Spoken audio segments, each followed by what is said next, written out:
Hello friends, मैं Pankaj. Welcome to crazy GK trick. तो friends, आज है 9 अगस्त 2021। तो आज एसएससी सीएचएसएल की एग्ज़ाम का दोस्तों चौथा दिन है। तो आज हम यहाँ पर तीनों शिफ्ट में होने वाले एग्ज़ाम में जीएस के जो क्वेश्चन पूछे गए हैं उनको डिटेल में एनालिसिस करेंगे और इसके बाद रीजनिंग और मैथ्स के क्वेश्चन आपको गौरव सर और निश्चित सर यहाँ पर डिस्कस करवाएंगे। तो दोस्तों, आगे बढ़ने से पहले आप सभी के लिए एक बहुत ही महत्वपूर्ण अपडेट है। क्रेजी जीके ट्रिक की एप्लीकेशन पर आप सभी के लिए advance maths, MP GK, computer reasoning और इंग्लिश का फुल कोर्स अवेलेबल है, जहां पर देखिए बहुत ही ब्रीफली सब्जेक्ट को डिस्कस किया गया है। तो आप क्रेजी जीके ट्रिक की एप्लीकेशन पर जाकर इन सभी कोर्सेज को ज्वाइन कर सकते हैं, जिससे अभी चल रही एसएससी सीएचएसएल और आने वाली सीजीएल की एग्जाम में आपको बहुत ही मदद मिलेगी दोस्तों। तो बिना देर किए जल्दी से आप इन सभी कोर्सेज को ज्वाइन कर लीजिए। तो चलिए अब हम सबसे पहले एग्जाम के पैटर्न को समझ लेते हैं। देखिए दोस्तों, इस बार सीएचएसएल की एग्जाम में शुरू से ही करंट अफेयर्स पे बहुत ज़्यादा फोकस किया गया है। और अब देखिए जो करंट अफेयर्स के क्वेश्चन आ रहे हैं दोस्तों, वो बहुत ही डीप में जाकर पूछे जा रहे हैं। इसीलिए आपका सबसे ज़्यादा कॉन्सेंट्रेट जीएस के पोर्शन में करंट अफेयर्स पे होना चाहिए। तो चलिए अब मैं आपको बता देता हूँ कि तीनों शिफ्ट में कौन कौन से महत्वपूर्ण क्वेश्चन आज पूछे गए हैं। तो सबसे पहला क्वेश्चन देखिए, अंतर्राष्ट्रीय चाय दिवस की शुरुआत 2020 में किस दिन की गई थी? तो 2020 में अंतर्राष्ट्रीय चाय दिवस की शुरुआत 21 मई को की गई थी। अब देखिए 2020 में 21 मई से इसकी शुरुआत की गई थी, लेकिन इसके पहले जो अंतर्राष्ट्रीय चाय दिवस मनाया जा रहा था दोस्तों, वो 15 दिसंबर को बनाया जा रहा था। 2020 में पहली बार इसकी डेट को बदलकर 21 मई कर दिया गया।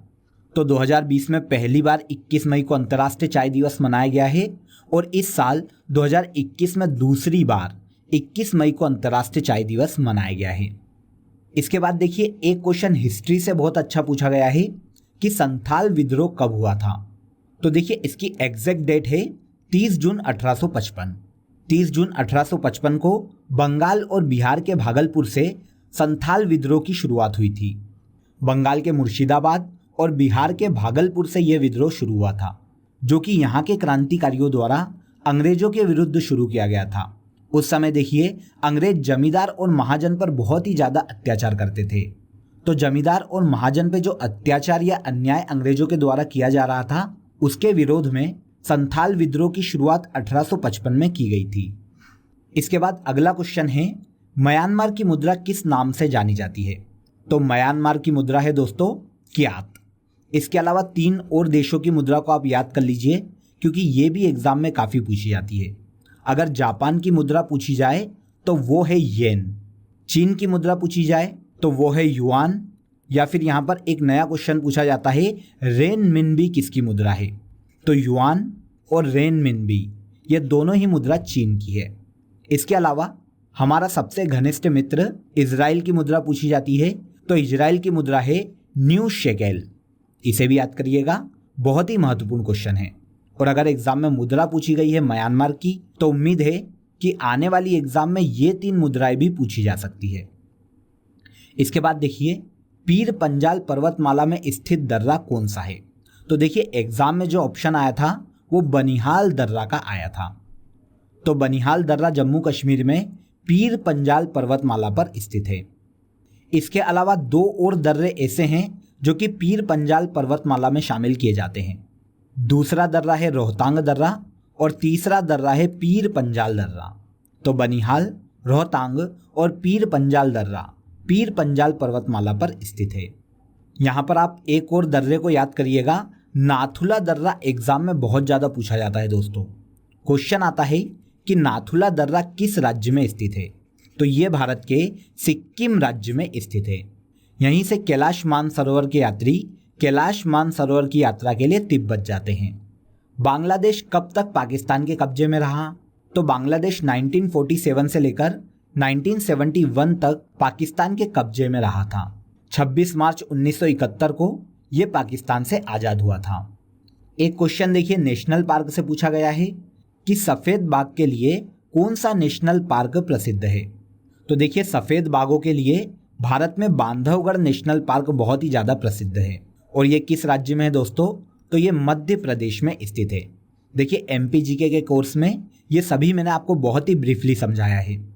एमपी की जितनी भी एग्ज़ाम हैं, चाहे वो पटवारी हो, एमपी पीएससी हो, कांस्टेबल हो, एसआई हो, उन सभी एग्ज़ाम के लिए एमपी का कोर्स आपको क्रेजी जीके ट्रिक की एप्लीकेशन पर मिल जाएगा। इसके बाद अगला क्वेश्चन देखिए, कुतुब मीनार का निर्माण किस शासक ने करवाया था? तो दोस्तों कुतुब मीनार का निर्माण कुतुबुद्दीन ऐबक ने शुरू करवाया था। अब यहाँ पर निर्माणकर्ता पूछा है तो इसीलिए ऑप्शन में कुतुबुद्दीन ऐबक दिया गया है। लेकिन देखिए कुतुबुद्दीन ऐबक ने कुतुब मीनार का निर्माण शुरू करवाया था, इसके बाद इसकी मृत्यु हो गई थी और कुतुबुद्दीन ऐबक के बाद इसको पूरा इल्तुतमिश ने करवाया। इल्तुतमिश ने कुतुब मीनार की 3 मंजिलों का निर्माण करवाया था। इसके बाद सबसे आखिरी में कुतुब मीनार का जिसने निर्माण करवाया है वो है फिरोज तुगलक। जब कुतुब मीनार पूरी तरह नष्ट हो गया था तो उसके बाद फिरोज तुगलक ने इसका पुनर्निर्माण करवाया था। लेकिन यहाँ पर निर्माणकर्ता पूछा है तो वो कुतुबुद्दीन ऐबक है, जो कि गुलाम वंश का संस्थापक है। आगे बढ़ते हैं दोस्तों, मई 2020 में किस केंद्रीय मंत्री को विश्व स्वास्थ्य संगठन कार्यकारी बोर्ड के अध्यक्ष का चेयरमैन का पदभार दिया गया? तो देखिए मई 2020 में विश्व स्वास्थ्य संगठन, जिसे WHO के नाम से जाना जाता है, इसके कार्यकारी बोर्ड के चेयरमैन बनाए गए थे डॉक्टर हर्षवर्धन, जो कि उस वक्त भारत के स्वास्थ्य मंत्री थे दोस्तों। लेकिन वर्तमान में इन्होंने स्वास्थ्य मंत्री के पद से अपना इस्तीफा दे दिया है। तो डॉक्टर हर्षवर्धन 2020 में WHO के कार्यकारी बोर्ड के अध्यक्ष बनाए गए थे और इन्होंने जापान की हिरोकी नाकातानी का स्थान लिया है। देखिए क्योंकि अभी ओलंपिक खत्म हुए हैं, इसीलिए यहाँ पर एक क्वेश्चन ओलंपिक से भी पूछा गया है। ओलंपिक में भाग लेने वाली पहली पाकिस्तानी महिला कौन है? तो ओलंपिक में भाग लेने वाली पहली पाकिस्तानी महिला है शबाना अख्तर, जो कि देखिए लॉन्ग जंप खेल से संबंधित है। इन्होंने 1996 के ओलंपिक में पाकिस्तान की ओर से भाग लिया था। निम्नलिखित में से कौन कंप्यूटर की प्राथमिक मेमोरी है? तो रैम और रोम, ये दोनों ही कंप्यूटर की प्राथमिक मेमोरी मतलब प्राइमरी मेमोरी मानी जाती है। इसके अलावा देखिए सीडी, हार्ड डिस्क या यूएसबी को द्वितीयक मेमोरी माना जाता है। कोलन बॉक्सिंग वर्ल्ड कप 2020 की 57 किलोग्राम कैटेगरी में गोल्ड मेडल किस भारतीय खिलाड़ी ने जीता था? तो देखिए कोलोन जो है वो जर्मनी का एक शहर है दोस्तों।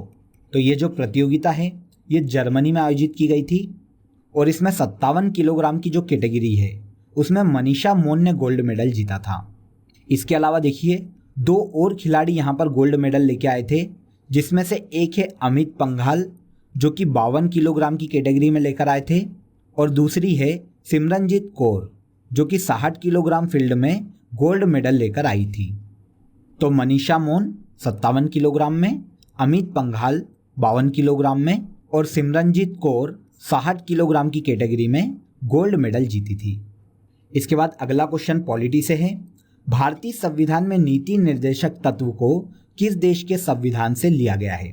तो नीति निर्देशक तत्व जो हैं, जो कि संविधान के भाग 4 में शामिल किए जाते हैं, आयरलैंड के संविधान से भारतीय संविधान में लिए गए हैं।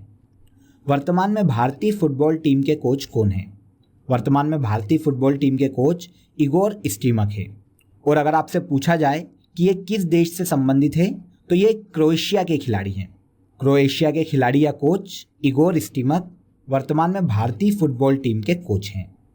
ओके, 2019 में इनकी नियुक्ति की गई थी और सितंबर 2021 तक ये अपने पद पर बने रहेंगे। अगला क्वेश्चन देखिए, अगला क्वेश्चन पूछा गया है एग्जाम में, उस्ताद बड़े गुलाम अली खान किस घराने से संबंधित है? तो उस्ताद बड़े अली खान जो कि एक गायक हैं, ये पटियाला घराने से संबंधित है, जो कि भारत में गायकी का एक बहुत ही प्रसिद्ध घराना है। ओके, नेक्स्ट क्वेश्चन पर चलते हैं। अंतर्राष्ट्रीय टेस्ट क्रिकेट में डेब्यू करने वाले सबसे कम उम्र के खिलाड़ी कौन हैं? तो अंतर्राष्ट्रीय टेस्ट क्रिकेट में सबसे कम उम्र में डेब्यू किया है हसन रजा ने, जो कि पाकिस्तान के एक खिलाड़ी हैं। देखिए जब इन्होंने अपना डेब्यू किया था तब इनकी उम्र 14 साल और 227 दिन थी, जो कि अंतर्राष्ट्रीय टेस्ट में डेब्यू करने वाले विश्व के सबसे कम उम्र के खिलाड़ी हैं। एक क्वेश्चन यहाँ पर ज्योग्राफी से पूछा गया है दोस्तों, एशिया की सबसे गहरी घाटी कौन सी है? तो ऑल ओवर एशिया का पूछा गया है, तो एशिया की सबसे गहरी घाटी काली गंडकी घाटी है और ये नेपाल देश में स्थित है। इसे भी याद कर लीजिएगा, बहुत ही महत्वपूर्ण फैक्ट है। देखिए अगर आने वाली एग्जाम में भारत के बारे में पूछ ले कि भारत में सबसे गहरी घाटी कौन सी है। तो भारत में सबसे गहरी घाटी या सबसे गहरी वैली अराकू वैली है, जो कि भारत के आंध्र प्रदेश राज्य में स्थित है। तो यहाँ पर एशिया की पूछी गई है, तो एशिया की सबसे गहरी घाटी काली गंडकी घाटी है। भारत के किस राज्य में सर्वप्रथम सार्वभौमिक वयस्क मताधिकार के आधार पर चुनाव करवाया गया था। तो आप यहाँ पर सबसे पहले तो ये समझिए कि सार्वभौमिक वयस्क मताधिकार आखिर होता क्या है। तो देखिए, जहाँ पर बिना किसी जाति या लिंग के भेदभाव के एक जो वयस्क हो चुका है, मतलब नियमित आयु पूरी कर चुका है, उस वक्त 21 वर्ष थी, तो ये आयु पूरी करने वाला हर नागरिक अपना वोट दे सकता है। वो कहलाता है सार्वभौमिक वयस्क मताधिकार। तो इसके आधार पर देखिए, पहली बार भारत में मणिपुर राज्य में चुनाव करवाया गया था, जो कि 1948 में हुआ था। हाल ही में धार्मिक स्वतंत्रता विधेयक किस राज्य के द्वारा पारित किया गया। मध्य प्रदेश गवर्नमेंट 2020 में एक विधेयक लाई थी दोस्तों, जो कि लव जिहाद के खिलाफ था। लव जिहाद या फिर जबरदस्ती धर्म परिवर्तन के खिलाफ मध्य प्रदेश सरकार के द्वारा धार्मिक स्वतंत्रता विधेयक 2020 में लाया गया था, जिसके तहत देखिए, अगर किसी भी व्यक्ति का जबरदस्ती धर्म परिवर्तन करवाया जाता है तो ऐसी कंडीशन में आरोपी को 10 वर्ष की सजा और जुर्माने का प्रावधान किया गया है। नेक्स्ट क्वेश्चन है, IBM बेकॉन अवार्ड 2020 किस कंपनी को दिया गया है। तो यह 2020 में विप्रो कंपनी को दिया गया था। और वर्तमान में विप्रो के चेयरमैन कौन हैं। तो विप्रो के चेयरमैन अजीम प्रेम जी है। सेकेंड जनरेशन कंप्यूटर में किसका इस्तेमाल किया गया था। तो सेकेंड जनरेशन कंप्यूटर में मुख्य रूप से देखिए ट्रांजिस्टर का उपयोग किया गया था दोस्तों। अगर हम फर्स्ट जनरेशन की बात करें तो उसमें वैक्यूम ट्यूब का इस्तेमाल किया गया था। सेकेंड जनरेशन के कंप्यूटरों में ट्रांजिस्टर, और थर्ड जनरेशन के जो कंप्यूटर थे उसमें IC चिप मतलब इंटीग्रेटेड सर्किट का उपयोग किया गया था। आज की एग्जाम में एक क्वेश्चन हमसे संस्कृति से भी देखने को मिला है दोस्तों। पुआनचई पोशाक किस राज्य की महिलाओं के मध्य में प्रचलित है। तो पुआनचई पोशाक जो है वो मिजो महिलाओं के बीच बहुत ज़्यादा प्रचलित है। मतलब ये मिजोरम राज्य का एक पारंपरिक परिधान है, जो कि मिजोरम की महिलाओं के मध्य में बहुत ज़्यादा ख्याति प्राप्त है। इसके बाद आगे आ जाते हैं दोस्तों। एक क्वेश्चन एग्जाम में बुक एंड ऑथर पर पूछा गया है। जिन्ना ही success failure and role in history पुस्तक के लेखक कौन हैं। तो मोहम्मद अली जिन्ना, जिन्हें पाकिस्तान का राष्ट्रपिता माना जाता है, इनके जीवन पर इश्तियाक अहमद ने यह पुस्तक लिखी है, जिसका प्रकाशन 11 सितंबर 2020 को किया गया था। इसके बाद देखिए, आज की शिफ्ट में 2 क्वेश्चन नोबेल से पूछे गए हैं। 2020 में साहित्य का नोबेल किसे दिया गया है। मैंने आपको पहले भी बोला था 2020 के जितने भी नोबेल हैं उसका बहुत ही शॉर्ट ट्रिक से हमने एक वीडियो बनाया है, आप उस वीडियो को देख लीजिए, तो आपके नोबेल से एक भी क्वेश्चन कभी भी गलत नहीं होंगे दोस्तों। तो देखिए, 2020 में साहित्य का जो नोबेल है वो लुइस ग्लुक को दिया गया है, जो कि अमेरिकी मूल की एक कवयित्री है। तो अमेरिकी मूल की कवि लुइस ग्लुक को 2020 में साहित्य के नोबेल पुरस्कार से सम्मानित किया गया है। देखिए, अगर कभी गलती से 2019 का पूछ ले तो 2019 में साहित्य का नोबेल पीटर हैंडके को दिया गया था। इसे भी याद रखिए, क्योंकि आने वाली एग्जाम में ये क्वेश्चन भी पूछा जा सकता है। 2019 में पीटर हैंडके को और 2020 में लुइस ग्लुक को साहित्य का नोबेल पुरस्कार दिया गया है। अकबर की भू राजस्व व्यवस्था आईने दहसाला किसके द्वारा लागू की गई थी। तो देखिए, अकबर की ये जो भू राजस्व व्यवस्था है इसे राजा टोडरमल ने लागू किया था। इसके तहत क्या होता था। तो देखिए, इसके तहत फसल पर जो हर साल अकबर नगद वसूलता था किसानों से, उसका जो 10 साल का एवरेज है उसका 1/3 रुपया भू राजस्व के रूप में हर 10 साल में अकबर को देना पड़ता था। भू राजस्व की ये जो व्यवस्था है इसे आईने दहसाला के नाम से जाना जाता था। नेक्स्ट क्वेश्चन देखिए, 5 बार IPL का खिताब किस टीम ने जीता है। IPL में मुंबई इंडियन एक ऐसी टीम है जिसने 5 बार इस खिताब को जीता है। इसके अलावा CSK मतलब चेन्नई सुपर किंग ने ये खिताब 3 बार जीता है दोस्तों। तो 5 बार सबसे ज़्यादा ये खिताब मुंबई इंडियन ने जीता है। अगर IPL की बात करें तो इसकी शुरुआत 2008 में हुई थी और 2021 में इसका 14वां संस्करण खेला जा रहा है। इसके बाद अगला क्वेश्चन पूछा गया है कि शेषनाग झील भारत के किस राज्य में स्थित है। तो देखिए यहाँ पर मैं आपको बहुत ही एक अच्छी शॉर्ट ट्रिक बता देता हूँ कि नाग या नागिन के नाम से कोई भी झील पूछी जाए तो आप आंख बंद करके जम्मू कश्मीर लगा के आ जाना। 90% संभावना है कि वो झील आपको जम्मू कश्मीर में ही मिलेगी। तो दोस्तों शेषनाग, अनंतनाग, बेरी नाग या नागिन नाम से कोई भी झील पूछी जाए तो वो कहाँ पर है? जम्मू कश्मीर राज्य में।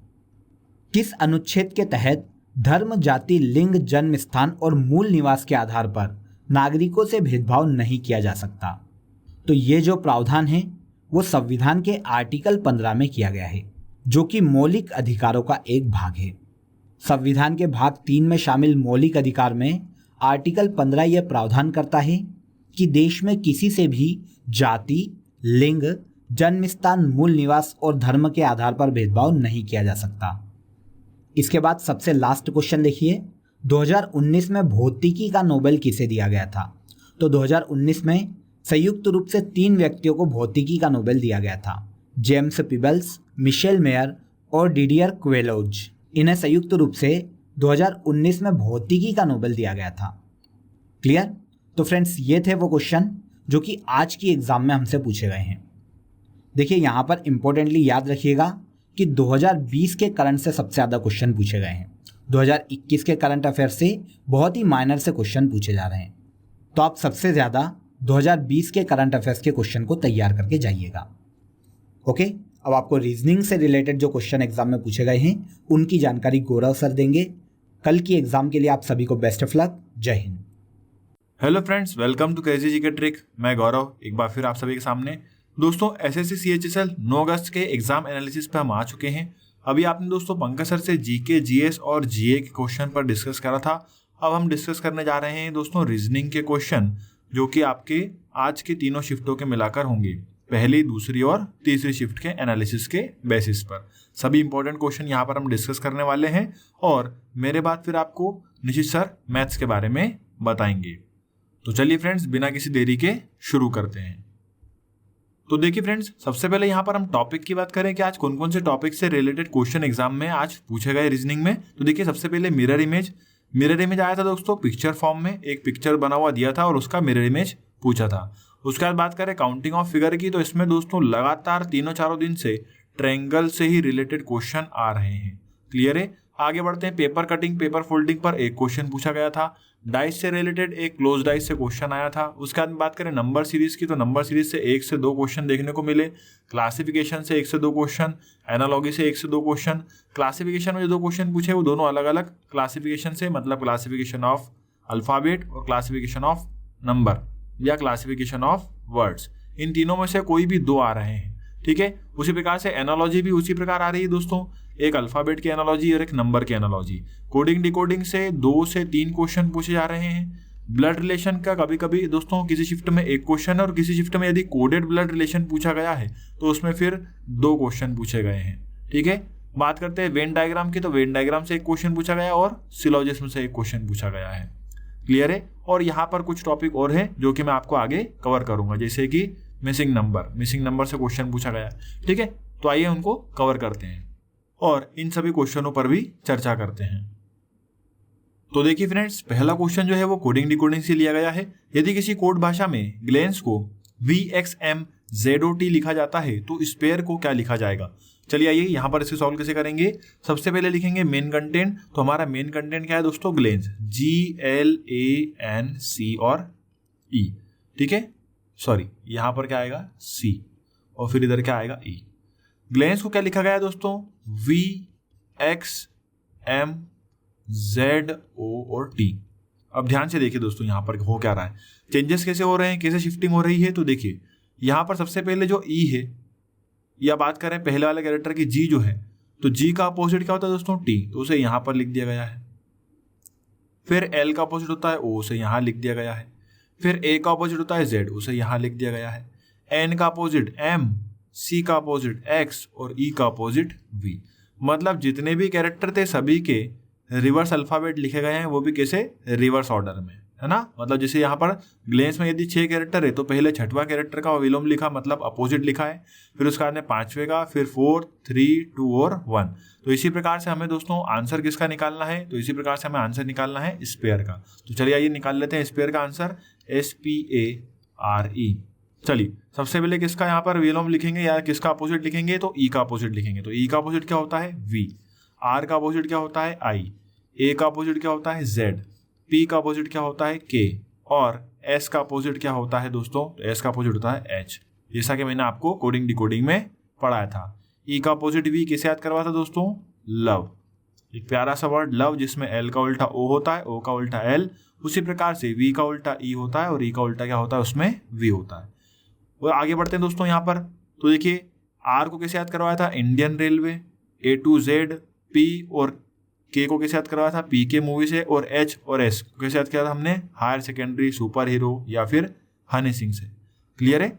चलिए आगे बढ़ते हैं अगले क्वेश्चन पर। क्वेश्चन नंबर 2 देखिए, यदि किसी कोड भाषा में रेलवे को JBSNZBX लिखा जाता है तो बेंचेस को क्या लिखा जाएगा। यहाँ पर भी दोस्तों शिफ्टिंग विद चेंज का क्वेश्चन आया है, पर यहाँ पर अंतर ये है, ये जो क्वेश्चन है क्वेश्चन नंबर 1 ये रिवर्स अल्फाबेट पर रिलेटेड था, ठीक है, रिवर्स अल्फाबेट पर रिलेटेड था, और अगला क्वेश्चन जो है वो नॉर्मल है और शिफ्टिंग है। तो देखिए इसको कैसे सॉल्व करेंगे, बिल्कुल वैसे ही जैसे हमने पहला वाला क्वेश्चन सॉल्व किया है।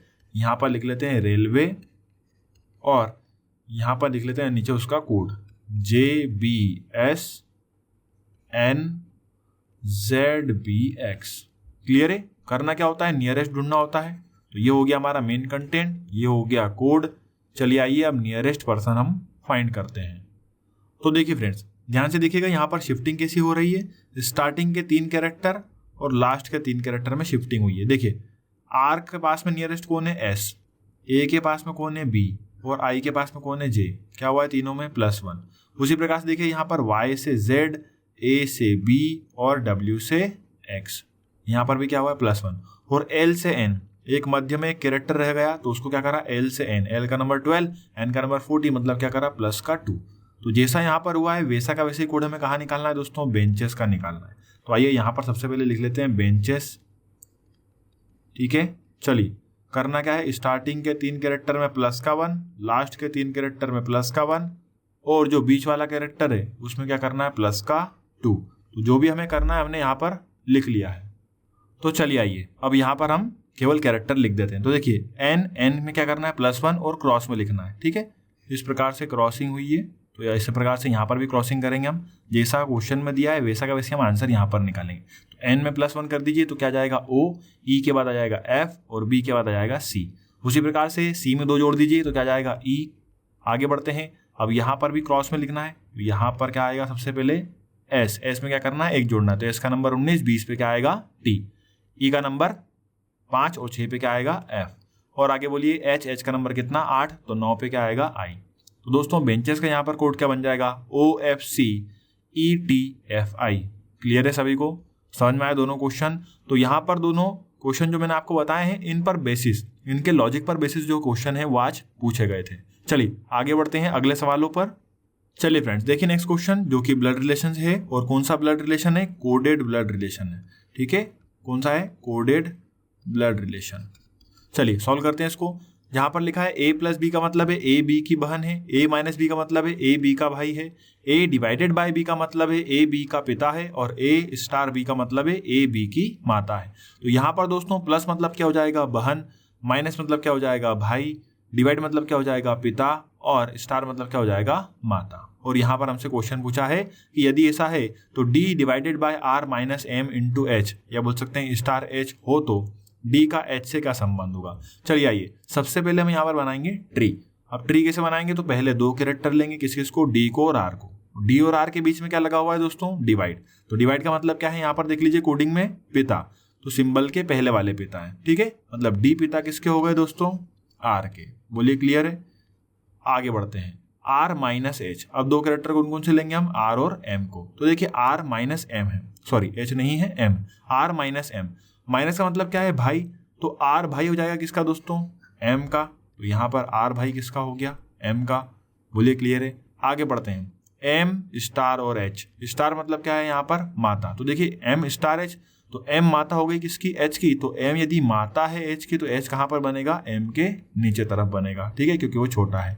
चलिए अब यहाँ पर ये बन गई ट्री। अब हमसे पूछा क्या है, d का संबंध h से। तो मान लीजिए ये हम है, ये हमारी माता है, माता के ये कौन है, भाई, तो माता के भाई दोस्तों कौन हो गए, मामा, मतलब किसके, हमारे, और मामा के पिता कौन है, नाना। और सवाल में यही पूछा है कि डी का एच से क्या संबंध है, मतलब डी एच का क्या लगेगा, तो क्या लगेगा दोस्तों, नाना लगेगा। क्लियर है, ग्रैंडफादर।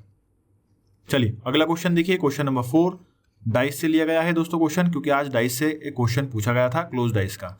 एक पासे की दो स्थितियां नीचे दी गई हैं, एक अंक के विपरीत कौन सी संख्या होगी, और कुछ इस प्रकार से डायग्राम बने हुए दिए थे। तो देखिए यहाँ पर हमें सबसे पहले क्या करना है, कॉमन निकालना है और पता क्या करना है कि एक अंक के विपरीत में कौन सा अंक होगा। तो देखिए दोनों पासों में एक संख्या कॉमन है, कौन सी, 5। तो हम क्या करते हैं, हमारा तीसरा रूल लगाते हैं, वर्ग चक्रवर्ती का नियम। तो यहाँ पर 5 को ऊपर लिख देते हैं, लेफ्ट वाला पासा पहले लेते हैं और क्लॉकवाइज चलते हैं। तो यहाँ पर लिखेंगे पहले 2, फिर क्या लिखेंगे 6। उसी प्रकार से यहाँ पर लिखेंगे पहले 1 और फिर क्या लिखेंगे 3, और क्या बच गया यहाँ पर, तो 4। अब देखिए यहाँ पर हमें क्या पता करना है कि एक अंक के विपरीत कौन सा अंक है। तो यहाँ पर एक अंक के विपरीत क्या है दोस्तों, 2 है, ठीक है, एक के विपरीत में क्या होगा, 2 होगा। चलिए तो ये आ गया हमारा आंसर जल्दी से हमारे रूल से। चलिए आगे बढ़ते हैं अगले क्वेश्चन पर। तो देखिए फ्रेंड्स, अगला क्वेश्चन जो है वो क्लासिफिकेशन से लिया गया है, और क्लासिफिकेशन जो है वो आज वर्ड्स का पूछा था और वेजिटेबल्स से रिलेटेड था। तो देखिए यहाँ पर हमें क्या कैरेक्टर दिए हैं, चुकंदर, मूली, आलू और गोभी, 4 में से कोई 3 एक समूह बनाते हैं और कोई एक भिन्न है। अब देखिए सभी के सभी सब्जियां हैं, परंतु यहाँ पर एक कोई भिन्न है, तो वह भिन्न कौन सा है दोस्तों, तो वह है गोभी। हमारा सही आंसर क्या होगा यहाँ से दोस्तों, गोभी। गोभी क्यों, क्योंकि देखिए दोस्तों बाकी के जो 3 है, मतलब चुकंदर, मूली और आलू, ये सभी जमीन धरातल के नीचे उगते हैं, और गोभी जमीन धरातल के थोड़ा सा ऊपर उगता है, ठीक है, मतलब जमीन से सरफेस से ऊपर उगता है, और ये सभी जमीन के अंदर उगते हैं। क्लियर है, इसलिए हमारा आंसर क्या होगा, गोभी।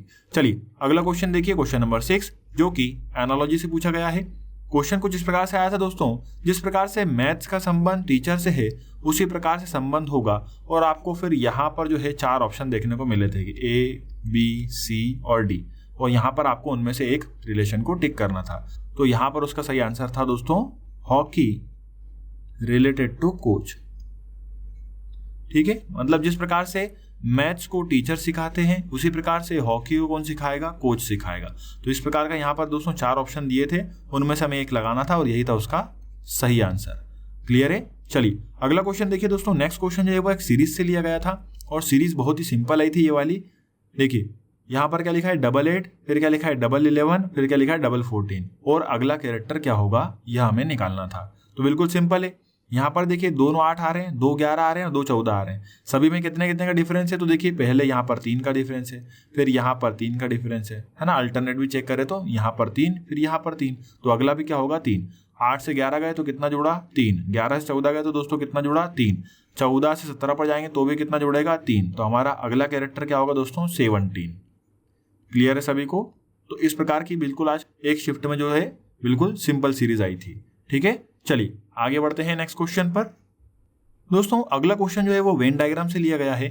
निम्न में से कौन सा आरेख लाइब्रेरी, किताबें और अध्याय के बीच के संबंध को दर्शाता है, और फिर आपको 4 डायग्राम बने हुए दिए थे। तो देखिए दोस्तों लाइब्रेरी, किताबें और अध्याय, तो किताबें कहाँ पर होती है, लाइब्रेरी में, और अध्याय कहाँ पर होते हैं, किताबों में। मतलब यहाँ पर एक पर्टिकुलर सीक्वेंस फॉलो हो रहा है कि अध्याय कहाँ पर होते हैं, किताबों में, और किताबें कहाँ होती हैं, लाइब्रेरी में। एक पर्टिकुलर सीक्वेंस फॉलो हो रहा है, तो यहाँ पर कुछ इस प्रकार का डायग्राम जो है वो फॉलो होगा और इन तीनों के बीच के संबंध को अच्छे से बताएगा। यहाँ पर सबसे छोटा वाला जो रिंग है वह अध्याय का है, उससे बड़ा वाला रिंग हो जाएगा बुक का, और उससे बड़ा वाला रिंग हो जाएगा लाइब्रेरी का।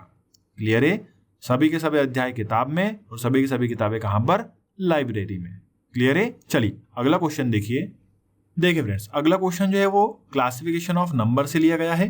72, 96, 68, 82, 72, 96, 68 एंड 82, 4 में से कोई 3 एक समूह बनाते हैं और कोई एक भिन्न है, उसे चुनिए। यहाँ पर 4 संख्याएं दे रखी हैं हमें, उनमें से हमें 3 एक जैसी निकालना है और कोई एक अलग है। अब यहाँ पर यदि हम देखें तो देखिए 72, 96, 68 और 82, ये सभी की सभी संख्याएं कैसी है दोस्तों, इवन है। तो इवन ऑड के फंडे से यहाँ पर आंसर हमारा नहीं आ रहा, परंतु आप एक चीज और कर सकते हैं दोस्तों, जब भी सभी संख्याएं इवन आ जाए तो एक बार आप 2 से डिवाइड देके जरूर देखें। तो देखिए यहाँ पर कितना आ जाएगा 36, यहाँ पर कितना आ जाएगा 48, यहाँ पर कितना आ जाएगा 34 और यहाँ पर कितना आ जाएगा 41। तो 2 से डिवाइड देने के बाद बाकी की जो 3 संख्याएं हैं वह क्या दे रही हैं दोस्तों, क्वोशिएंट मतलब भागफल कितना दे रही है, कैसा दे रही है, इवन दे रही है, मतलब सम दे रही है। देखिए 36, 48 और 34 सभी के सभी कैसी सम, परंतु 41 कैसा है, एक विषम। इसलिए यहाँ पर दोस्तों कौन सा एक नंबर अलग है, 82। और इसका एक रीजन और भी है दोस्तों, यहाँ पर संख्या लिखी है 72, 96, 68 और 82। तो यहाँ पर ये जो 3 संख्याएं हैं ये 4 से डिविजिबल है, मतलब 4 से भाग इनमें चला जाएगा, परंतु 82 में 4 का भाग नहीं जाएगा। क्लियर है? तो यहाँ पर 2 रीजन से हमारा आंसर क्या होगा, 82। चलिए फ्रेंड्स अगला क्वेश्चन देखिए, क्वेश्चन नंबर 10 क्या बोल रहा है, जिस प्रकार से 14 का संबंध 224 से है, जिस प्रकार 14 related to 224 as it is 16 related to what. मतलब जिस प्रकार 14 का संबंध 224 से है उसी प्रकार 16 का संबंध होगा। अब यहाँ पर बिल्कुल सिंपल है दोस्तों, यहाँ पर करना क्या है, आपको 14 से 224 कैसे ला सकते हैं हमें वह सोचना है। तो देखिए यदि मैं 14 का स्क्वायर लिखूं तो क्या होता है, 14 का स्क्वायर 196। बोलिए क्लियर है? अब यहाँ पर हमें क्या चाहिए, 224। यदि मैं इस 14 का इंटू 2 कर दूं तो क्या जाएगा 28। और यदि मैं 28 इसमें ऐड कर देता हूं, मतलब जो बेस नंबर दिया है उसका डबल करके यहाँ पर यदि ऐड करता हूं तो मुझे क्या मिल जाएगा दोस्तों, 224। बोलिए क्लियर है? समझ में आया सभी को? मतलब यहाँ पर जो भी बेस नंबर दिया था उसका पहले स्क्वायर किया और फिर उसको डबल करके उसमें ऐड कर दिया, तो क्या आ गया 224, मतलब आंसर। तो वैसा ही रिलेशन दोस्तों हमें यहाँ पर 16 के लिए निकालना है, तो आइए 16 के लिए निकाल लेते हैं। तो देखिए 16 का स्क्वायर यहाँ पर लिख लेते हैं, 16 का स्क्वायर कितना होता है दोस्तों, तो 256। अब यहाँ पर क्या करना है, 16 इंटू 2 मतलब कितना हो गया 32। बस ऐड कर दीजिए 8 8 और यहाँ पर क्या जाएगा 2, मतलब 16 का संबंध यहाँ पर किससे होगा, 288 से। क्लियर है मेरे फ्रेंड्स? चलिए आगे बढ़ते हैं अगले क्वेश्चन पर। देखिए फ्रेंड्स अगला क्वेश्चन जो है वो काउंटिंग ऑफ फिगर से लिया गया है और दोस्तों लगातार ट्रायंगल से रिलेटेड क्वेश्चन एग्जाम में पूछे जा रहे हैं। तो आप सभी लोग दोस्त मेरे, आप सभी ट्रायंगल पढ़ के जरूर जाएं जिनका पेपर अभी बाकी है CHSL का। चलिए यहाँ पर हमें काउंट करना है कि इस आकृति में कितने ट्रायंगल अवेलेबल है। तो देखिए यहाँ पर यदि हम देखें पहले इस लाइन को, तो इस लाइन से जो है दोस्तों यदि यहीं पर हम इसे रोक दें तो यहाँ पर दोस्तों कितने त्रिभुज मिल जाएंगे, मुझे 3 त्रिभुज मिल जाएंगे, क्योंकि जब भी ऐसी आकृति बनती है तो कितने त्रिभुज होते हैं, उसमें 3 त्रिभुज होते हैं। क्लियर है? उसी प्रकार आगे बढ़ते हैं तो यहाँ पर इस पॉइंट और इस पॉइंट से कितने त्रिभुज मिलेंगे, 3। उसी प्रकार से यहाँ पर भी 3 त्रिभुज मिलेंगे। बोलिए क्लियर है? और उसी प्रकार से यहाँ पर भी कितने त्रिभुज मिलेंगे, 3 त्रिभुज मिलेंगे। तो बस अब 3 का पहाड़ा बोलते जाओ और यहाँ पर काउंट करते जाओ। तो 3 एकम 3, 3 दूनी 6, 3 तिया 9, 3 चौक 12। आगे बढ़ते हैं, 3 5 15, 3 6 18, 3 7 21, फिर 3 8 24, 3 9 27 और 3 धाम 30। ये तो हो गए वो वाले ट्रायंगल जहाँ पर ऐसा क्रॉस लगा हुआ है, तो वो कितने हैं, 30 है। अब गिनते हैं अंदर से बाहर की ओर त्रिभुज कितने हैं। तो देखिए एक ये वाला बचा, तो ये कितना हो गया, 31। बोलिए क्लियर है? फिर ये वाला हो गया, ये क्या हो गया, 32। फिर अगला देखिए ये हो गया 33 और एक कौन सा बचा, ये बड़ा वाला ट्रायंगल। ठीक है, चलिए तो ये क्या हो जाएगा, 34। ठीक है, तो यहाँ पर दोस्तों त्रिभुजों की संख्या कितनी होगी, 34। कुछ इस प्रकार से क्वेश्चन आज देखने को एग्जाम में मिला था, यहाँ पर आंसर क्या आ रहा था, 34। तो क्लियर है मेरे फ्रेंड्स सभी को? चलिए आगे बढ़ते हैं नेक्स्ट क्वेश्चन पर। अगला क्वेश्चन देखिए दोस्तों, ब्लड रिलेशन से CD की माता है और DF का भाई है तथा FG की पत्नी है, तो G का D से क्या संबंध है। अब यहाँ पर जो है अल्फाबेट के अकॉर्डिंग जो है रिलेशन दिया था और ट्री मेथड से इसको इजीली सॉल्व करके यहाँ पर आंसर लेके आना था। चलिए आइए सॉल्व करते हैं इसको। CD की माता है तो यहाँ पर बना लेते हैं C जो है वह माता है किसकी, D की। फिर आगे बढ़ते हैं, D जो है वह F का भाई है, तो D भाई किसका है दोस्तों, F का। आगे पढ़िए, F G की पत्नी है। अब देखिए F यदि G की पत्नी है तो G क्या होगा, पति। बिल्कुल सीधी सी बात है।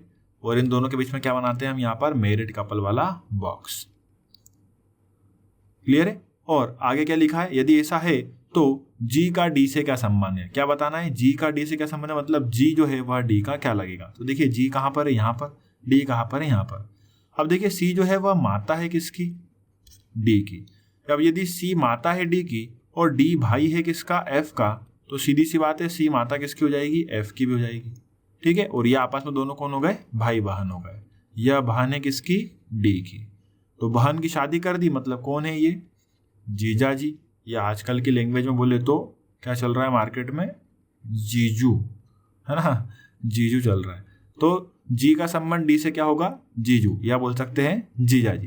क्लियर है, यही हमें बताना था। चलिए आगे बढ़ते हैं अगले क्वेश्चन पर। क्वेश्चन नंबर 13 क्या बोल रहा है, यहाँ पर सिलॉक से क्वेश्चन लिया गया है। कुछ ए बी है और सभी ए सी है। आइए डायग्राम बनाते हैं पहले इसका। कुछ ए क्या दे रखे हैं, बी दे रखे हैं। तो यहाँ पर कुछ ए का पार्ट किस में रहेगा, बी में, और सभी के सभी ए जो है वो काय में, सी में है।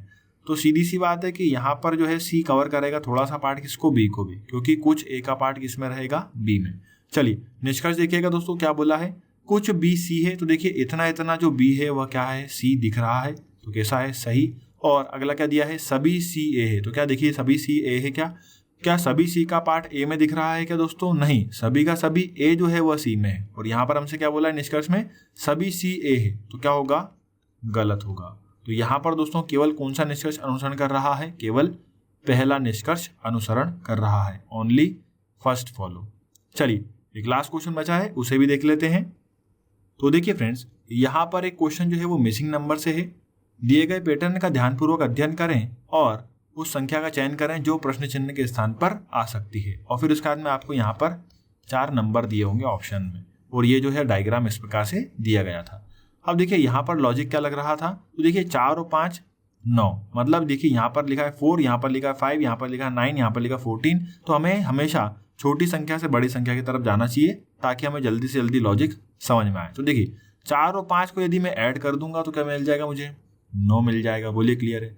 और उसी प्रकार से दोस्तों इस 5 और 9 को यदि मैं ऐड करूंगा तो क्या मिलेगा, 14 मिलेगा, 14 मिलेगा।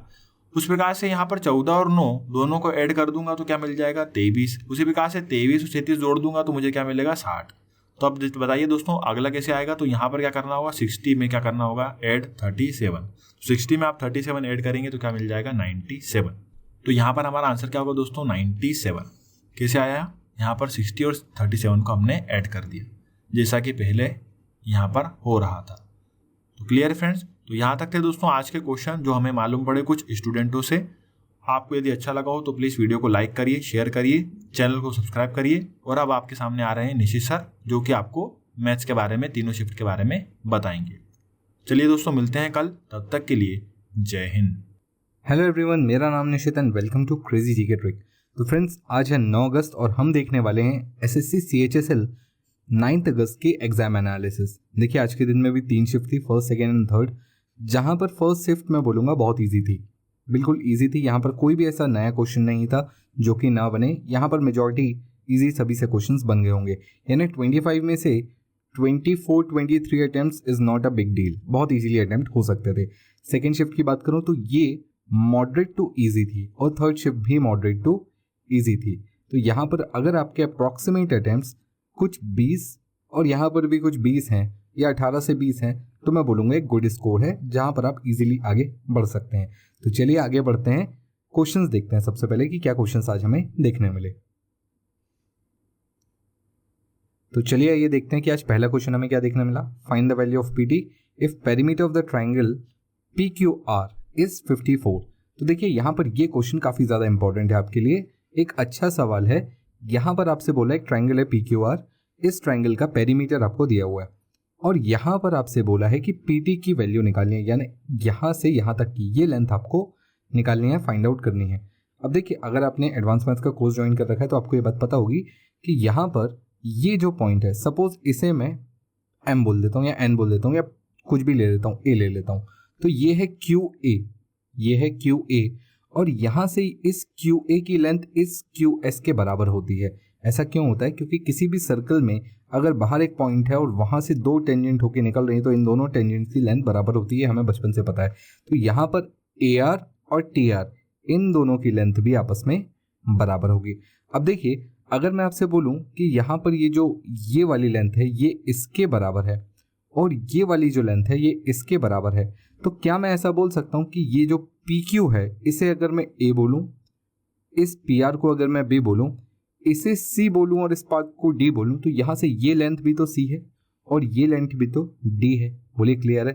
पूरे ट्राइंगल का पेरीमीटर क्या होता है? सारी साइड्स का सम। यहाँ पर अगर मैं सारी साइड्स का सम करता हूँ तो a plus b plus c plus d आता है, सही है। जबकि आप यहाँ पर देखेंगे तो यहाँ से यहाँ तक की जो लेंथ है, ये लेंथ क्या है? ये है a प्लस सी। अब आप a प्लस सी इधर ले लीजिए और यहाँ से यहाँ तक की लेंथ को a प्लस डी ले लीजिए। तो क्या मैं ऐसा बोल सकता हूँ कि अगर मैं इस लेंथ की बात कर रहा हूँ, इन दोनों लेंथ की, यहाँ से p से s तक की और p से t तक की, तो ps प्लस pt, ये क्या हो जाएगा? ये हो जाएगा a प्लस सी और ये हो जाएगा b प्लस डी। बोलिए क्लियर है? बात समझ में आई? अगर मैं पेरीमीटर गिनता हूँ, पेरीमीटर कितना होता है, तो देखिए पेरीमीटर हमें पता है कितना होगा। पेरीमीटर होगा a plus b plus c plus d. तो देखिए हम यहाँ पर ये बोल सकते हैं कि जो पेरीमीटर है वो a plus b plus c plus d है और ps प्लस pt भी तो वही है, यानी ये दोनों भी आपस में इक्वल होंगे। यानी मैं बोल सकता हूँ ps प्लस pt कितने के बराबर होंगे? पेरीमीटर के बराबर होंगे। दूसरी बात, ये जो p पॉइंट है ये भी तो सर्कल के बाहर एक पॉइंट है और ps और pt भी तो एक टेंजेंट है, यानी इनकी भी लेंथ बराबर होगी। यानी यहाँ से यहाँ तक की लेंथ, ये लेंथ, और यहाँ से यहाँ तक की लेंथ, ये लेंथ भी तो आपस में बराबर होगी, क्योंकि ये भी तो सर्कल के बाहर एक एक्सटर्नल पॉइंट है जहाँ से दो टेंजेंट जा रही हैं।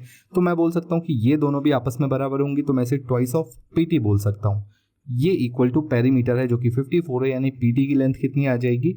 ये आ जाएगी 27 सेंटीमीटर। तो इस तरीके से इस क्वेश्चन का आंसर बहुत इजीली निकाला जा सकता था। चलिए आगे बढ़ते हैं और अगला क्वेश्चन देखते हैं। अगला क्वेश्चन देखिए क्या लिखा हुआ है। फाइंड द रिमाइंडर व्हेन 71 की पावर 83 प्लस 73 की पावर 83 इज डिवाइडेड बाय 36। बहुत ही सिंपल सा क्वेश्चन है, रिमाइंडर का क्वेश्चन है और यहाँ पर हमें पता है कि 71/83 प्लस 73/83 को अगर मैं 36 से डिवाइड करता हूँ, यानी इसे भी 36 से और इसे भी 36 से डिवाइड करूंगा, तो यहाँ पर जो रिमाइंडर आएगा वो -1 आएगा, क्योंकि 36 2 ज़ा 72 होता है और नेगेटिव रिमाइंडर का कंसेप्ट हमने एडवांस मैथ के कोर्स में पढ़ रखा है। यहाँ से काटूंगा तो ये रिमाइंडर आएगा +1, तो यहाँ पर मैं देखूंगा तो यहाँ पर आएगा -1 और यहाँ से आएगा +1। पावर देख लीजिएगा, -1 की पावर ऑड है तो -1 ही आएगा, +1 की पावर कुछ भी रहे +1 ही आता है, यानी कुल मिलाकर रिमाइंडर कितना आएगा? 0। अगेन बहुत ही सिंपल और बहुत ही ईजी क्वेश्चन, आप इजीली बना सकते थे इसे। चलिए अगला क्वेश्चन देखिए क्या लिखा हुआ है। 2 men are running at a speed of 90 km/h and 108 km/h. The difference between their speed in meter per second, आपको बस अंतर निकालना है, इनका अंतर कितना होगा। इजीली बता सकता है कोई भी, 18 km/h का इनका अंतर है, बट मुझे बोला है मीटर पर सेकेंड में निकालने के लिए, तो इसमें 5/18 से मल्टीप्लाई कर दूंगा तो ये आ जाएगा 5 मीटर पर सेकेंड। अगेन बहुत ही सिंपल और बहुत ही इजी क्वेश्चन। चलिए अगला क्वेश्चन देखते हैं। अगला क्वेश्चन देखिए क्या लिखा हुआ है। A's income was 8,000 and increased to 9,600. Find the percentage increase. ये देखिए ऐसे सवाल पूछ रहा है, 1600 रुपए बढ़े हैं, 8,000 में से 1600 रुपए बढ़े, कितना परसेंट बढ़ा? परसेंटेज कैसे निकालते हैं? 1600 बटे 8,000 गुणित 100, हम सभी को पता है ये कितना आ जाएगा? 20%। सिंपल, इजी, बहुत इजी। अगला क्वेश्चन देखिए क्या लिखा हुआ है। The compound interest on a sum of 3 years is this at 10% per annum compounded annually. Find principal. Rate of interest आपको 10% दिया हुआ है। 10% के केस में हम ट्री जब बनाते हैं तो ट्री हम लेते हैं 1000 का, तो हम बोलते हैं अगर 1000 रुपए हैं तो 3 साल का सिंपल इंटरेस्ट 331 रुपए निकलता है। बोलिए यही निकलता है कि नहीं? और यहाँ पर इस चीज़ की वैल्यू कितनी दी है? 1324, यानी 331 रुपए अगर 1324 के बराबर हैं तो एक की वैल्यू कितने के बराबर होगी? तो आप डिवाइड कर लेंगे इजीली, ये 4 के बराबर होगी, यानी 1000 की वैल्यू कितने के बराबर होगी? 4000 के बराबर होगी, यानी हमारा प्रिंसिपल शुरुआत में कितना रहा होगा? 4000। अगेन बहुत सिंपल क्वेश्चन, अगर नहीं समझ में आया I would recommend crazy GK trick की मैथ सीरीज फॉलो करिए, वहाँ पर आपको ये सारे टाइप के क्वेश्चंस देखने मिल जाएंगे। बहुत ही सिंपल और बहुत ही इजी लैंग्वेज में मैंने आपको अच्छे से अच्छा लेवल कंप्लीट कराया हुआ है, तो प्लेलिस्ट फॉलो करिए, एडवांस के लिए कोर्स ज्वाइन करिए क्रेजी जीके ट्रिक एप्लीकेशन पर और आपके सारे क्वेश्चंस वहीं से बन जाएंगे। चलिए अगला क्वेश्चन देखते हैं। तो देखिए अगला क्वेश्चन क्या लिखा हुआ है। इफ x + 2y = 19 तो x³ + 8y³ = 361। आपको निकालनी है x × y की वैल्यू। तो देखिए आपको पहले तो ये पता होना चाहिए कि यहाँ पर कौन सा फॉर्मूला यूज हुआ है। अगर मैं इसे a + b समझूं तो यहाँ पर ये फॉर्मूला है A cube plus B cube का, और A cube plus B cube का फॉर्मूला क्या होता है, तो ये होता है ए plus B into A square minus A B plus B square. एक फॉर्मूला तो ये होता है, एक और फॉर्मूला होता है, फॉर्मूला क्या है, ए प्लस बी का whole cube minus thrice of a b into a plus b, ये एक फॉर्मूला होता है। तो आप बताइए यहाँ पर कौन सा फॉर्मूला लगाना ज़्यादा कंफर्टेबल रहेगा, तो आप समझ जाएंगे कि सेकेंड वाला ज़्यादा ईजी है। चलिए ए प्लस बी का होल क्यूब, यहाँ पर देखिए ए की वैल्यू अगर x है और b की वैल्यू 2y है, तो यहाँ पर a प्लस बी का होल क्यूब का मतलब 19 का whole cube minus thrice of a b का मतलब होगा a का मतलब x, b का मतलब 2y और a प्लस बी यानी अगेन 19 हो जाएगा। बोलिए क्लियर है? यहाँ तक मेरे ख्याल से आपको बात समझ में आ गई होगी। चलिए 19 का क्यूब कितना होता है ये निकाल लेते हैं। तो 19 का क्यूब होता है 6859। बोलिए क्लियर? इनटू यहाँ पर 3 into x into 2y into 19 रहेगा, और इक्वल टू के यहाँ पर कितना है, ये है 361। अब इसे उधर ले जाके अगर मैं माइनस कर लेता हूँ तो वहाँ बचेगा 6498 equals to 3 into 2 into 19 into x into y. अब ये सारे नंबर उठाकर मुझे इधर डिवाइड कर देने के हैं। चलिए इसे अगर मैं 19 से डिवाइड करूंगा तो ये बचेगा 342, और फिर इसे 6 से और डिवाइड करना है तो उसके बाद बचेगा ये 57 यानी x इंटू वाई की वैल्यू कितनी हो जाएगी, 57 आ जाएगी। Again simple question, formula based था, थोड़ा सा कैलकुलेटिव हो सकता है बट डोंट वरी, अगर आपको 25 तक के क्यूब याद है तो कोई दिक्कत नहीं होगी। अगला क्वेश्चन देखिए क्या लिखा हुआ है, in a right angle triangle the height and base is 15 centimetre and 20 centimetre respectively, find the perimeter of the triangle. एक ट्राइंगल दिया हुआ है आपके सामने, ट्राइंगल की जो हाइट है वो 15 है, बेस है वो 20 है, आपसे पूछा है पेरीमीटर निकालने के लिए आपको ये हाइपोटेनस भी निकालनी पड़ेगी। हाइपोटेनस कितनी होगी, तो ये देखिए 3 इंटू 5 है, ये 4 इंटू 5 है, तो 5 इंटू 5 25 होगा। पाइथागोरस ट्रिपलेट 3 4 5 का ये मल्टीपल है इंटू 5 करके। चलिए तो यहाँ पर पेरीमीटर सबको ऐड कर लेंगे, कितना आ जाएगा 20 प्लस 25 प्लस 15, ये आ जाएगा 0, सबको ऐड कर लेंगे 60 सेंटीमीटर इसका पेरीमीटर हो जाएगा। चलिए आगे बढ़ते हैं और अगला क्वेश्चन देखते हैं। अगला क्वेश्चन देखिए क्या लिखा हुआ है, cot a minus cos a upon cot a plus cos a equals to k minus 1 upon k plus 1। K की वैल्यू आपको बतानी है। देखिए कुछ मत करिए, यहाँ पर अगर मैं इस कॉस ए से इस पूरी इक्वेशन को दोनों ऊपर और नीचे यानी न्यूमरेटर और डिनोमिनेटर दोनों को डिवाइड कर दूं तो क्या होगा, तो ये आ जाएगा cot a upon cos a minus 1 upon में आ जाएगा cot a upon cos a plus 1। बोलिए क्लियर? तो यहाँ से मैं बोल सकता हूँ कि के की जो वैल्यू है वो क्या है, कॉट ए अपॉन कॉस ए। अब देखिए इसको फर्दर थोड़ा सा अगर मैं डायग्नोस करूँ तो कॉट ए का मतलब क्या होता है, तो ये होता है कॉस ए अपॉन साइन ए। बोलिए क्लियर? और अपॉन में अगेन कॉस ए है, तो ये कॉस ए से कॉस ए कट जाएगा, बचेगा 1 बाय साइन ए, और 1 बाय साइन ए क्या होता है ये तो हमें बचपन से पता है, कोसेक ए। तो यही हमारा इस क्वेश्चन का आंसर हो जाएगा। अगला क्वेश्चन देखिए क्या लिखा हुआ है, on the cost price 560 profit earned is 25% and discount allowed on mark price is 20%, the mark price is। तो यहाँ पर बेसिकली आपको सीपी और एमपी का रिलेशन पता होना चाहिए। सीपी और एमपी का रिलेशन क्या बोलता है, सीपी का रिलेशन और एमपी का रिलेशन बोलता है 100 minus discount upon 100 plus profit percent. ये होता है हमारा सीपी और एसपी का रिलेशन। तो 100 माइनस डिस्काउंट का मतलब 20% अपॉन 100 प्लस प्रॉफिट का मतलब 25%, तो ये हो जाएगा 80 अपॉन 125। बोलिए क्लियर है? चलिए 5 से काट लीजिए इसको, 5 से कटेगा ये कितनी बार में, 16 बार में, 5 से ये कितनी बार में कटेगा, 25 बार में। यानी अगर मार्क प्राइस 25 है तो कॉस्ट प्राइस 16 होगी। आपको किसकी वैल्यू दी है, कॉस्ट प्राइस की, कितनी दी है 560। तो अगर 16 की वैल्यू 560 है तो आपको 25 की वैल्यू निकालनी है। 16 अगर 560 के बराबर है तो 1 की वैल्यू कितनी होगी, 35 के बराबर। तो 25 की वैल्यू कितनी होगी, तो बहुत ही सिंपल 25 से मल्टीप्लाई कर लेंगे तो ये कितना हो जाएगा, 25 इंटू 35 इक्वल्स टू 875 रुपीज। ये आ जाएगा इसका मार्क प्राइस। बोलिए क्लियर है? काफी सिंपल क्वेश्चन था। चलिए आगे बढ़ते हैं, आगे क्वेश्चंस देखते हैं किस तरीके से हमसे क्वेश्चंस पूछे गए हैं।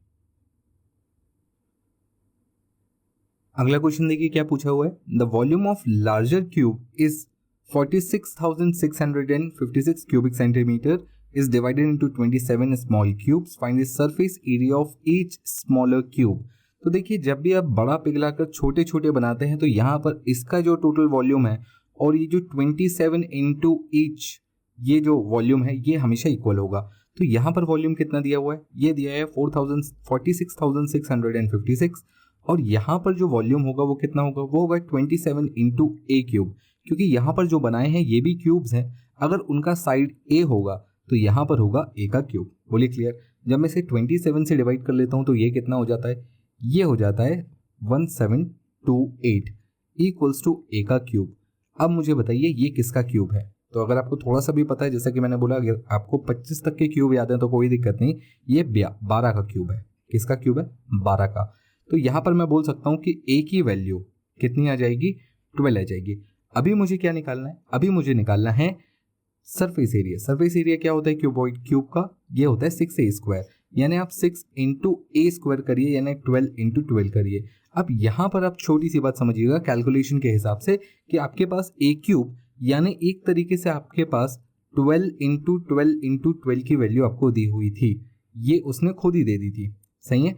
अब मुझे क्या निकालना है, 6 इंटू 12 इंटू 12 की वैल्यू। तो अगर मैं सिर्फ इसको 2 से डिवाइड करता हूँ तो यही वैल्यू मिल जाएगी। तो यहाँ पर भी से सिर्फ 2 से डिवाइड करने पर मुझे वैल्यू मिल जाएगी, पूरा कैलकुलेशन करने की जरूरत नहीं है। 864 इसका सही आंसर होगा। तो बस ये छोटी छोटी कैलकुलेटिव ट्रिक्स होती हैं, तरीके होते हैं जहां पर आपको अटेंटिव रहना है बीच एग्जाम में ताकि आपका टाइम बच पाए। चलिए अगला क्वेश्चन देखिए क्या लिखा हुआ है। 40 men can finish a task working 10 hours a day in 6 days. The number of days in which 30 men can finish the same task working a day. यहाँ पर कहने का मतलब क्या है कि 40 आदमी हैं, दिन में 10 घंटा काम करते हैं तो 6 घंटे में किसी काम को कर देते हैं। तो आपसे पूछा है कितने आदमी, find the number of days, कितने दिन लगेंगे। अगर 30 आदमी यहाँ पर 10 घंटे ही काम करेंगे, finish the same task working hours a day, working 10 hours a day था बेसिकली क्वेश्चन था। तो यहाँ पर ये हमारा क्वेश्चन हो गया था। तो देखिए यहाँ पर 10 आवर्स के हिसाब से 10 से 10 कैंसिल हो जाएगा, 0 से 0 कैंसिल हो जाएगा, 3 से कटेगा ये 2 बार में। तो यहाँ पर कितने दिन लगेंगे, 4 दूनी 8 दिन लगेंगे। बोलिए क्लियर है, बात समझ में आ गई आपको। 8 डेज का आपको समय लगेगा। यहाँ पर ध्यान रखिएगा, यहाँ पर आपको बोला गया था 10 वर्किंग आवर्स, 10 आवर्स में ही आपको काम करना था। अगर क्वेश्चन में से 20 बोल दिया होगा या 5 कर दिया होगा तो अकॉर्डिंगली यहाँ पर वैल्यू चेंज होगी और आंसर भी अलग आएगा। तो मुझे जो क्वेश्चन मिले था उसमें 10 आवर्स दोनों में ही था। चलिए अगला क्वेश्चन देखते हैं क्या पूछा हुआ है। 4 numbers are in proportion. The product of first number and fourth number is 70 and that of second number and third number is 3.5 into y. Find the value of y. 4 number proportion में, suppose मैं ले लेता हूँ x ratio y और यहाँ पर z ratio x y z, यहाँ पर p ले लेता हूँ। ये 4 नंबर हैं जो कि प्रपोर्शन में है। तो यहाँ पर मेरे कहने का मतलब क्या है कि जो प्रपोर्शन इनका होगा वही प्रपोर्शन तो इनका भी होगा। बात समझ में आ गई। तो यहाँ पर x और y का जो प्रपोर्शन होगा यानी x अपॉन y जो होगा वही प्रपोर्शन z अपॉन p का भी होगा। आपसे बोला है product of first and fourth number. अब आप ध्यान से देखिए, अगर ये पहला है और ये फोर्थ है तो इनका मल्टीप्लीकेशन यानी x इंटू पी कितने के बराबर होगा, z इंटू वाई के बराबर होगा। इसकी वैल्यू मुझे 70 दी हुई है। बोलिए क्लियर है। और z इंटू वाई की वैल्यू 3.5 इंटू वाई दिया हुआ है। तो बस मुझे क्या करना है, ये 7 से कटेगा 2 बार में और ये हो जाएगा कितना, एक 0 और लगा के 20। तो यहाँ पर y की वैल्यू कितनी आ जाएगी, 20 आ जाएगी। तो आई होप आपको ये क्वेश्चन भी समझ में आ गया होगा बिना किसी दिक्कत के। चलिए आगे क्वेश्चंस बनाते हैं, देखते हैं किस टाइप के क्वेश्चंस हमसे आगे पूछे गए हैं। अगला क्वेश्चन देखिए क्या लिखा हुआ है। A triangle ABCD point D and E on the sides AB respectively. एक ट्राइंगल है ABCD एक ट्राइंगल है, यहाँ पर ABCD। चलिए D and E are points on AB and AC। यहाँ पर एक पॉइंट है D और एक पॉइंट है E। आगे बोला है if angle ABC and AED ये वाला एंगल और ABC यानी ये वाला एंगल आर इक्वल। ओके, ये दोनों एंगल इक्वल है। तो चलिए कहानी खत्म होती है। DE equals to 3 centimetre, DE equals to 3 centimetre आपको ये दिया हुआ है। BC 5 सेंटीमीटर दिया है, ये 5 सेंटीमीटर दिया हुआ है। AE 6 सेंटीमीटर, AE की वैल्यू 6 सेंटीमीटर दी हुई है। Find a B plus b c, find a B plus b c. तो आपको basically a B plus b c निकालना है, जिसमें आपको ए बी ही निकालना है। चलिए अब जरा इन दो ट्रायंगल्स पर ध्यान दीजिए, ए डी ई और ए बी सी, यानी छोटा वाला और बड़ा वाला, जिसमें से मुझे पता है एंगल ए कॉमन है, यानी angle a equals to angle a है। यहाँ पर मैं बोल सकता हूँ कि एंगल बी और एंगल ई इक्वल है, angle b equals to angle e. तो बचा क्या, तो एंगल डी और सी भी बराबर होने चाहिए, angle d equals to angle c होना चाहिए। बोलिए ये बात समझ में आ गई आपको, कोई दिक्कत नहीं। यहाँ पर सी लिख लीजिए, यहाँ पर डी लिख लीजिए। तो मैं यहाँ पर बोल सकता हूँ कि ट्रायंगल ए बी सी जो है वो सिमिलर है, किसके सिमिलर है, ये है ट्रायंगल ए ई डी के। बोलिए बात समझ में आई, ए और ए बराबर हैं, बी और ई बराबर हैं, सी और डी बराबर हैं। तो यहाँ पर अब मैं जो रेशियो लिख रहा हूँ उसको ध्यान से देखिएगा। मैंने आपको बताया है पहले भी कि यहाँ पर ये इस टाइप के रेशियोज इक्वल रेशियो में होते हैं। जैसे ए बी, यहाँ पर अगर मैंने ए बी लिया तो यहाँ पर ए लीजिएगा, a b upon a e equals to, यहाँ पर बी सी लिया तो यहाँ पर ई डी लेना है, b c upon e d equals to, यहाँ पर ए सी लिया है तो यहाँ पर ए डी लेंगे। अब मुझे किस किस की वैल्यू पता है वो देख लेता हूँ। ए बी की पता है क्या, नहीं पता। ए ई की पता है क्या, हाँ बिल्कुल पता है, a b upon a e 6 centimetre है इक्वल्स टू बी सी और ई डी। अब देखिए बी सी और ई डी, इसकी भी वैल्यूज मुझे पता है। बी सी कितना है 5 और ई डी कितना है, ई डी है 3। तो यहाँ पर क्वेश्चन बहुत इजीली सॉल्व होता है और यहाँ पर मल्टीप्लाई हो जाएगा, तो ए बी की वैल्यू हो जाएगी 10। अभी आपकी ए बी की वैल्यू आई है, a B plus b c कितना होगा, तो ये हो जाएगा 15 सेंटीमीटर। इस क्वेश्चन का सही आंसर होगा। तो अब देखिए इस टाइप के बहुत ही इजी से क्वेश्चंस आपसे पूछे जा रहे हैं, बिल्कुल बेसिक प्रॉपर्टीज के ऊपर। चलिए अगला क्वेश्चन बनाते हैं। अगला क्वेश्चन देखिए क्या लिखा हुआ है, if under root 13 equals to 2 and 3 tan a plus root 13 sin a upon root 13 cos a minus 3 tan a, अगर इसकी वैल्यू निकालनी है तो यहाँ से सबसे पहले मुझे क्या पता चला कि sin a जो है वो 2 अपॉन रूट 13 है। ये बात समझ में आ गई, यानी एक तरीके से ये परपेंडिकुलर है, ये हाइपोटेनस है, तो बेस कितना होगा, बेस होगा 13 माइनस 4 इक्वल्स टू 9 और अंडर रूट लगाऊंगा तो 3, तो बेस हो जाएगा 3। अब tan हो चाहे cos हो चाहे sin हो चाहे tan हो, किसी की भी वैल्यू निकालना कोई दिक्कत वाली बात तो नहीं है। 3 इंटू tan a का मतलब, tan का मतलब क्या होता है, परपेंडिकुलर अपॉन बेस, तो ये हो जाएगा 2/3 plus under root 13 into sin a कितना है 2 upon root 13 upon 13 under root 13 into cos a का मतलब क्या होता है, बेस अपॉन हाइपोटेनस, तो ये हो जाएगा बेस का मतलब 3 upon under root 13 minus 3 tan a का मतलब अभी हमने निकाला था 2/3। तो बस इसे सॉल्व कर देंगे और हमारा आंसर रेडी है। बोलिए क्लियर है, बात समझ में आ गई। ऊपर कितना आएगा 4, नीचे कितना आएगा 1, तो आंसर हो जाएगा 4। यही हमारे इस क्वेश्चन का सही आंसर था। तो बस आपको एक तरीके से पाइथागोरस के ऊपर ही क्वेश्चन पूछा हुआ था, बहुत ही सिंपल सा। चलिए अगला क्वेश्चन देखिए क्या लिखा हुआ है, 2 numbers are in the ratio of 4:7 and sum of their cubes is this, find the greater number। बहुत ही सिंपल सा क्वेश्चन नहीं हो गया, इनके क्यूब्स का सम। देखिए 4 का क्यूब कितना होता है, 4 का क्यूब होता है 64, 64। 7 का क्यूब कितना होता है, 7 का क्यूब होता है 343। बोलिए क्लियर है। इसमें अगर मैं 64 को जोड़ देता हूँ, इसमें अगर मैं 64 को ऐड कर देता हूँ तो कितना मिलता है, ये मिलता है 407। पर ध्यान रखिएगा क्योंकि ये रेशियो में है तो यहाँ पर एक्स क्यूब और एक्स क्यूब भी जोड़ेंगे, तो इस चीज़ को भी ध्यान रखिएगा। तो यहाँ पर ये जो 407 एक्स क्यूब है ये कितने के बराबर है, 407,000 के बराबर है। ये तो पूरा पूरा कैंसिल हो जाएगा। एक्स क्यूब की वैल्यू 1000 आ जाएगी, यानी एक्स की वैल्यू 10 आ जाएगी। एक्स की वैल्यू जैसे ही 10 आई तो जो शुरुआत में हमने नंबर लिया था 7x, वो हो जाएगा 70। तो बड़ा नंबर क्या है 70 है और छोटा नंबर 40 हो जाएगा। तो यहाँ से आपसे सम भी पूछ सकता था इन दोनों का, हालांकि क्वेश्चन में इतना ही पूछा था। तो ये भी एक इजी क्वेश्चन ही था एग्जाम के हिसाब से। चलिए आइए अगला क्वेश्चन देखिए क्या दिया हुआ है। अगला क्वेश्चन देखिए, in a triangle with side 15 unit, 8 unit and 17 unit, the in radius of the circle, in radius of the in circle. बहुत ही सिंपल सा क्वेश्चन है, आपसे बोला है एक ट्राइंगल है, इसके अंदर एक सर्कल है, इसका रेडियस बता दीजिए। ट्राइंगल्स की साइड आपको दी है, ये है 15, ये है 17 और ये है 8। अब देखिए आपको एक छोटा सा रिलेशन पता होना चाहिए, क्या, radius in radius into s equals to area होता है, इक्वल्स टू एरिया होता है। बोलिए क्लियर है।